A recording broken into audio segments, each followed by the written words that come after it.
ও যুবক, কসম খোদার 4 মিনিটের গানে হারায় যেও না, থাকা যাবে না এখানে। মনে উঠলো এই জন্যই বলতেছি, থাকা যদি যাইতো তাহলে এক ব্যক্তিত্ব ছিলেন, এক ব্যক্তিত্ব ছিলেন মুহাম্মদুর রাসূলুল্লাহ সাল্লাল্লাহু আলাইহি ওয়াসাল্লাম চিরদিন থাকতেন। প্রশ্নের উত্তরে বলছিলেন, আদম আলাইহিস সালামের প্রশ্নের উত্তরে, মান হুয়া কাতাবতু ইসমাহু মা ইসমিক, উনি কে যার নামটা আপনার নামের সাথে মিলানো। আল্লাহ জিজ্ঞেস করছে কোথায় দেখলে? দেখি না। কোথায় এটা বলেন? কোথায় দেখি না আর কোথায় দেখতেছি না এটা বলেন।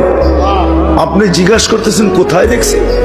আরশ থেকে দেখা শুরু করছি, এখন তো জান্নাতের প্রত্যেকটা বস্তুতে ওই কলেমা লেখা, পাতায় লেখা, ফুলে লেখা, ফলে লেখা, ফেরেশতাদের কপালে লেখা, প্রত্যেক জিনিসেই কলেমা খচিত। পাগল বানায় ফেলছে। এটা কে? প্রশ্ন ভিতরে পাগল বানায় ফেলছে। মান হুয়া কাতাবতা ইসমাহু মা ইসমি। আল্লাহ বলছে লাউলাহু লামা খালাকতুকা ইয়া আদম, চিনো না? উনি না হইলে তোমার অস্তিত্ব হইতো না।